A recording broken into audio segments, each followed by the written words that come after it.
Hi friend. Hello.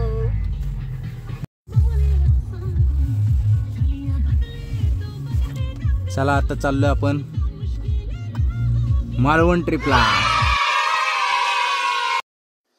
नमस्कार मित्रांनो, आज मी तुम्हाला आमच्या नवी मुंबई ते मालवणच्या अविस्मरणीय ट्रिपचा अनुभव सांगणार आहे. हा प्रवास खूप खास आणि आनंददायी होता. या प्रवासात आम्ही 4 जण होतो. मी, माझी पत्नी आणि माझ्या 2 कन्या. सकाळी सुमारे 5:30 वाजता आम्ही आमच्या प्रवासाला सुरुवात केली. बाहेर अजूनही अंधार होता आणि आम्ही सगळे खूप उत्साहित होतो आणि आनंदितही होतो. गाडीत हलकं संगीत वाजत होतं, ज्यामुळे वातावरण आणखीन भारी झालं होतं. जसजसं आम्ही पुढे जात होतो, सूर्याच्या किरणांनी धरतीला स्पर्श करायला सुरुवात केली. सूर्योदयाचे ते दृश्य खूपच भारी होतं. मोकळ्या रस्त्यांनी प्रवास करताना दोन्ही बाजूंची हिरवळ आणि थंड वाऱ्याने आमच्या मनाला खूप आनंद दिला.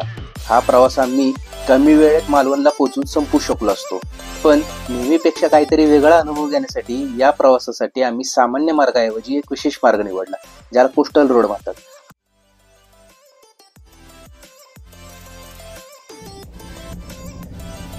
एकच आहे इथं, बाकीची कुठे गेली?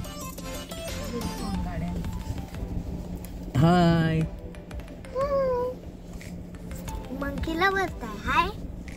Hello monkey. तुमच्याकडे इथे मंकी होते ना? हा इथं एक मंकी, हे एक मंकी ना, हा एक मंकी. 2 मंकी आणि हा मंकीची मम्मी मोठी मंकी. आणि हे मंकीचे पप्पा आणि हे मंकीचे पप्पा.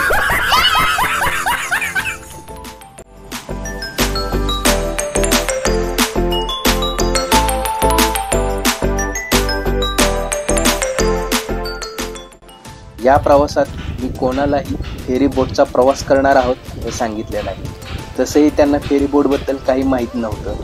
ज्यावेळी त्यांना सांगितले त्यावेळी त्यांना वाटले की इथेच गाडी लावून बोटीने फिरायला जायचं असेल आणि पुन्हा गाडीत येऊन पुढचा प्रवास करायचा असेल. पण जेव्हा त्यांना गाडीच घेऊन या बोटीने दुसऱ्या बाजूला जायचे समजल्यावर खूपच आश्चर्य आणि तेवढाच आनंद झाला, कारण हे आमच्या सगळ्यांसाठीच वेगळा अनुभव होता.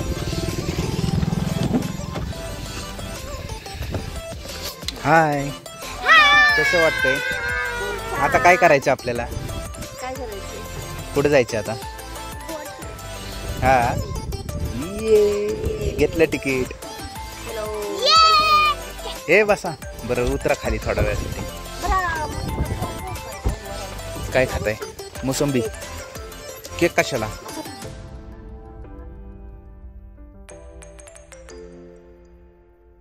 आता आमच्या पहिल्या फेरी बोट प्रवासाची वेळ आली होती. आम्ही आगरदंडा ते दिघीपर्यंत फेरी बोटने प्रवास केला. तिकीट दर कार आणि ड्रायव्हरसाठी 176 रुपये होते. 12 वर्षांच्या पेक्षा जास्त वयांच्या प्रवाशांसाठी 30 रुपये आणि 3 ते 12 वर्षापर्यंतच्या मुलांसाठी 15 रुपये होते. हा आमचा पहिलाच फेरी बोटचा प्रवास होता, त्यामुळे आम्ही सगळे खूप उत्साहित होतो. काही मिनिटातच आम्ही आमची गाडी फेरी बोटवर चढवली आणि ती चढवण्याची एक विशेष पद्धत आहे, थोडे क्रॉस करून, जेणेकरून गाडी खाली लागणार, आणि दिघी जेटीकडे प्रवास सुरू केला. या प्रवासात आम्ही अनेक फोटो काढले, सुंदर नैसर्गिक दृश्यांचा आनंद घेतला, जो आमच्यासाठी एक नवीन अनुभव होता.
आम्ही दिघीला पोचलो आणि आमचा पहिला फेरी प्रवास यशस्वीपणे पूर्ण झाला.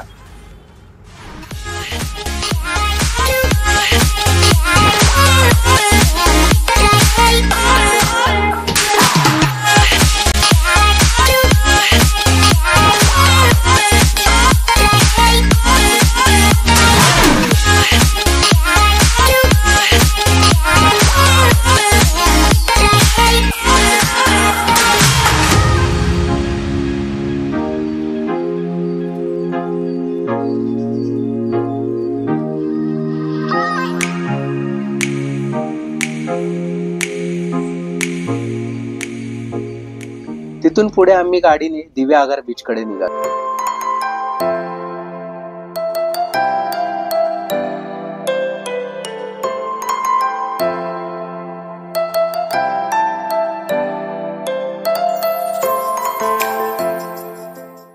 थोड्याच वेळात आम्ही दिव्या आगाराच्या समुद्र किनाऱ्यावर पोहोचलो. सकाळी सुमारे 10 वाजले होते. चला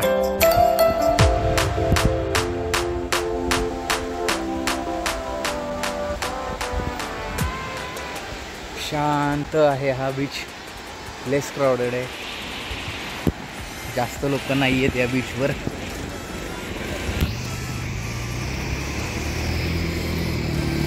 किनारा खूप स्वच्छ, शांत आणि सुंदर होता.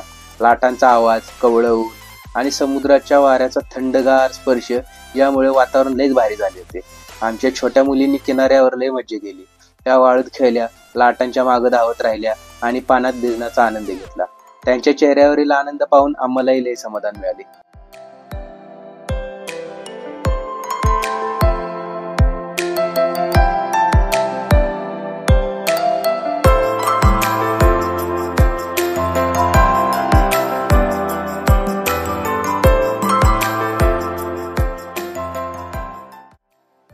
थोडा वेळ तिथं घालवल्यानंतर आम्ही पुढचा प्रवास चालू केला, कारण आम्हाला दुसरी फेरी बोट पकडायची होती, जी आम्हाला वेसवी पर्यंत घेऊन जाणार होती.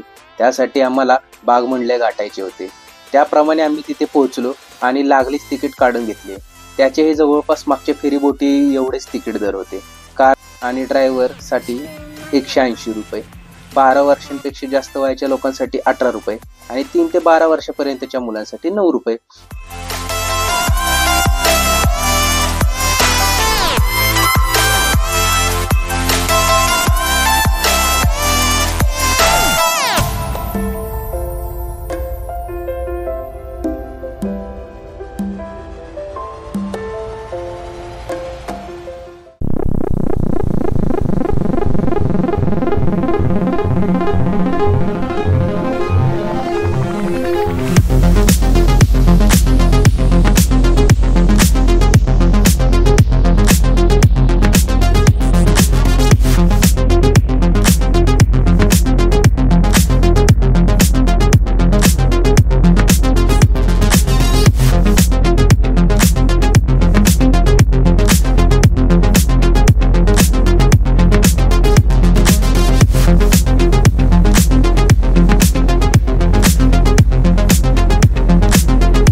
तिथून पुन्हा थोडा गाडीने प्रवास, पुन्हा निसर्गरम्य रस्ते, त्याचा आनंद घेत घेत आम्ही दाभोळच्या जेट्टीवर पोहोचलो आणि तिथून आम्ही येणार होतो तिसरी फेरी बोट, जी आम्हाला धोपियाला घेऊन जाणार होती.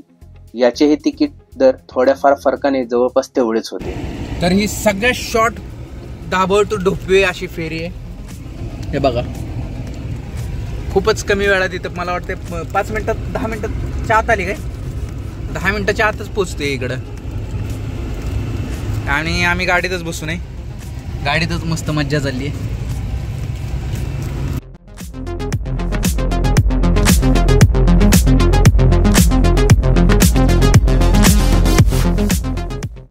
धोप्यावरून आम्ही अजून एका बीचला भेट देण्याचे ठरवलं, ज्याचं नाव गुहागर बीच.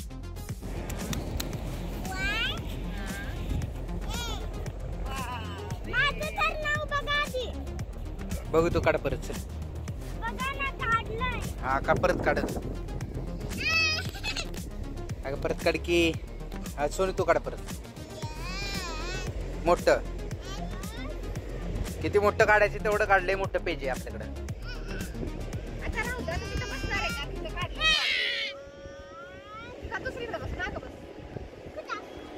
हा काढ, हा काढ, लय मोठं काढ.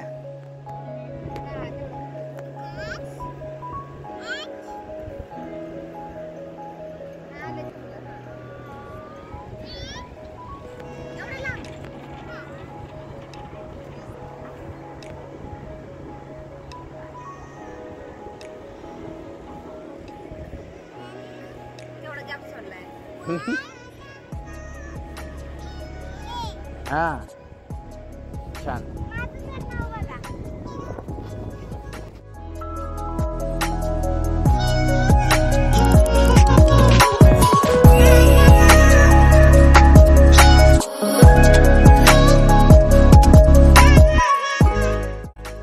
त्याही बीचवर थोडाफार वेळ घालवला. सूर्य मावळत होता तेव्हाच आम्ही आमच्या त्या दिवसाच्या शेवटच्या आणि चौथ्या फेरी बोट प्रवासाच्या दिशेने निघालो. ते ठिकाण होतं तवसाल. तिथून आमची शेवटची आणि चौथी फेरी बोट आम्हाला जयगड जेट्टीला सोडणार होती.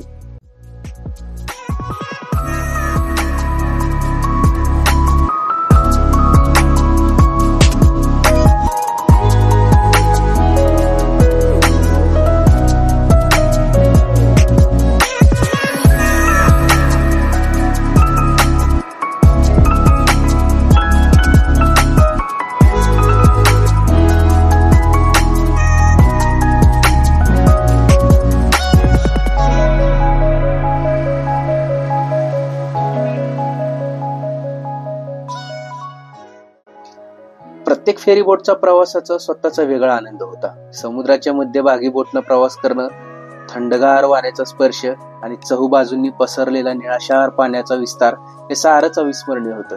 मात्र जयगडला पोहोचताना दिवस संपत आला, त्यामुळे आरेवारे समुद्र किनाऱ्याच्या सौंदर्याचा आनंद घेता आला नाही.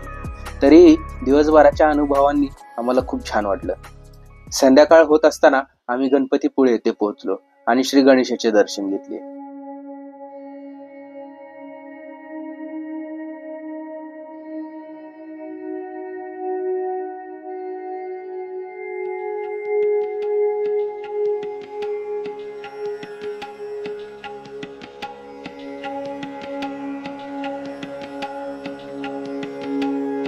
तिथेही आमचा बऱ्यापैकी वेळ गेला. गणपतीचे दर्शन घेऊन तिथल्या स्टॉलमधून प्रसाद घेऊन थोडा वेळ बीचकडे गेलो.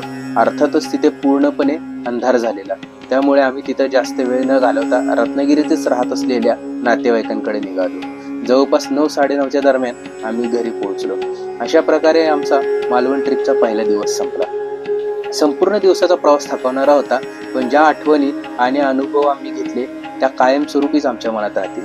तर मित्रांनो, हा होता आमच्या मालवण ट्रिपचा पहिल्या दिवसाचा अनुभव. दुसऱ्या दिवसाचा अनुभवही खूप खास होता. जर तुम्हाला असाच प्रवास करायचा प्लॅन करायचा असेल तर पुढचा व्हिडिओ नक्की पहा.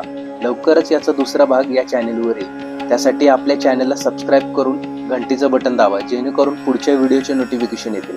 आणि कंटेंट आवडला तर लाईक नक्की करा. पुन्हा भेटू पुढच्या व्हिडिओमध्ये. Bye bye.